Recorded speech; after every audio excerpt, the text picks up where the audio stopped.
नमस्कार। Present time में जो सबसे ज्यादा हमारे पेशेंट सफर कर रहे हैं या जो डेली रूटीन में हमें जो बीमारी का मालूम पड़ता है वो है गैस्ट्राइटिस। गैस्ट्राइटिस क्या होती है? गैस्ट्राइटिक हमारी गैस्ट्रिक प्रॉब्लम मीन्स कि जो हमारा डाइजेस्टिव सिस्टम है उसमें जो भी ट्रबल आती है, परेशानी आती है खाना हजम होने को, उसमें टाइम ड्यूरेशन लग रहा है या फिर जो हम डकार बोलते हैं, स्टूल पास करते हैं, यूरिन, ये सब डाइजेशन रिलेटेड प्रॉब्लम होती है। जो भी पाचन रिलेटेड प्रॉब्लम हमारी हो रही है वो हमारी मोस्टली बीमारियों की वजह से होती है, बट जो मोस्टली कारण हम जो देखने को मिला है वो हमारा एक्सपीरियंस बोलता है कि आपके जो डेली रूटीन का खाने पीने का शेड्यूल है, आपका जो डेली रूटीन है, लाइफ साइकिल जैसे जी रहे हैं उनकी वजह से मिलते हैं। आप ट्रीटमेंट कराएंगे तो उसके बावजूद भी अगर आप उन चीजों को अपनी लाइफ से दूर नहीं करते हैं, हटाते नहीं है, तो एक टाइम के बाद में बीमारी या वो सिम्टम लक्षण वापिस देखने को मिलते हैं।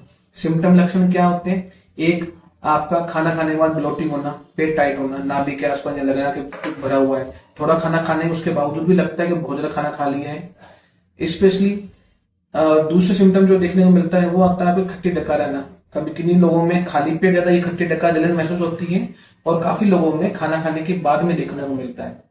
इसके अलावा जलन होना जिसको हम एसिडिटी बोलते हैं, ठीक है, स्टूल टाइट आना, या फिर आप डेली जाते रहे हैं स्टूल पास करने के लिए, है ना, मलमूत्र त्यागने के लिए जा रहे हैं, बट आपका पेट पूरी तरीके से संतुष्टि फील नहीं होती, आपको लगता नहीं मैं पूरी फ्रेश फील हूँ, या कभी और किसी को खाना खाने के बाद एक या दो बार वापस जाने का मौका मतलब टाइम लगता है इनको और फिर भी फ्रेश फील नहीं करते हैं। इसको हम कब्जी, अपच कब बोलते हैं, कॉन्स्टिपेशन इसको अपन ना काउंट करते हैं।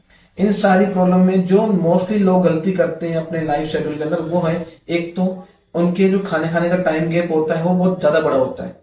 6 घंटे से 8 घंटे के बाद कुछ खाना खा रहे हैं, आने या तो कोई ऑफिस टाइम में बिजी है, लेडीज घर के काम में बिजी है, या मोस्टली कहने का वर्क का टाइम ऐसा होता है 9 to 5 का, जिसमें वो मॉर्निंग ब्रेकफास्ट लेंगे फिर डायरेक्ट डिनर करते हैं, या फिर अगर लंच भी किया तो 12 बजे लंच, 1 बजे लंच किया, फिर डायरेक्ट 8, 9, 10 बजे खाना खा रहे हैं, या उसके बीच सिर्फ और सिर्फ कोल्ड ड्रिंक, कॉफी या चाय ऐसी एसिडिटी चीजों का ही वो इंटेक करते हैं।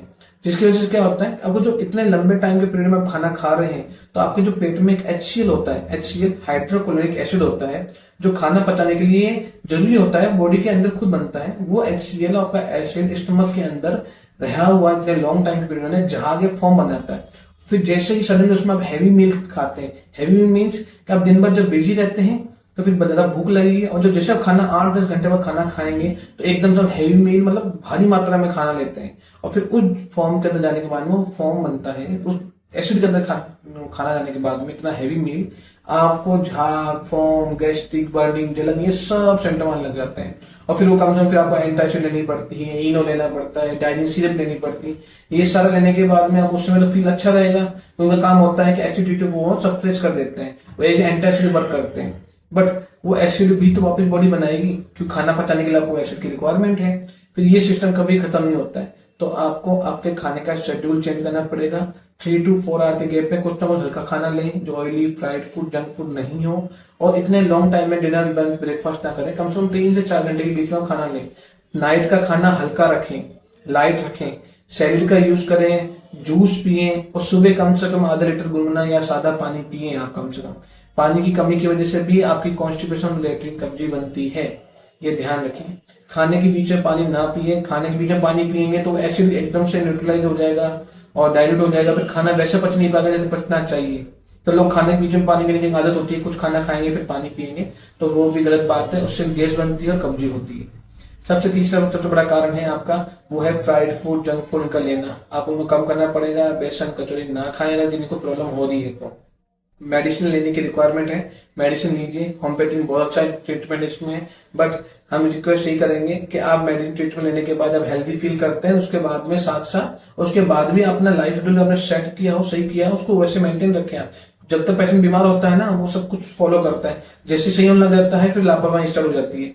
तो आपका मॉर्निंग वॉक, सुबह हल्का खाना लेना हो, दिन में आप हैवी मील लीजिए, पर खाना खाने के बाद में बैठना नहीं है। आप थक करके और परेशान होकर कुछ भी खाना खाते हैं, ब्रेकफास्ट, लंच, डिनर, तो आप खाना खाने के बाद में बैठ जाते हैं, बैठते ही फिर आपको ब्लोटिंग स्टार्ट हो जाती है। खाना पचने के लिए बॉडी को और बोवेल को, आपको इंटेस्टाइन, पेट की आंत को मूवमेंट नहीं मिलता है, फिर वो खाना पचने में टाइम लगता है और पड़ा हुआ खाना एक तो टाइट होगा, स्टूल टाइट आएगा और गैस्ट्रिक ब्लोटिंग होगी। ये सारी कंप्लेंट गैस्ट्राइटिस की होती है। इसमें आपको लाइफ साइकिल को चेंज करना पड़ता है, नींद प्रॉपर लेनी पड़ती है, स्ट्रेस से दूर रहना पड़ता है, मेडिसिन लीजिए।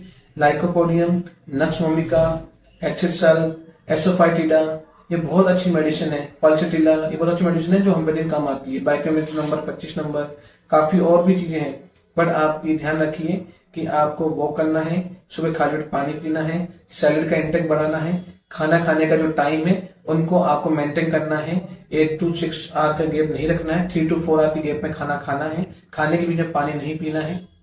Thank you, be safe, be health.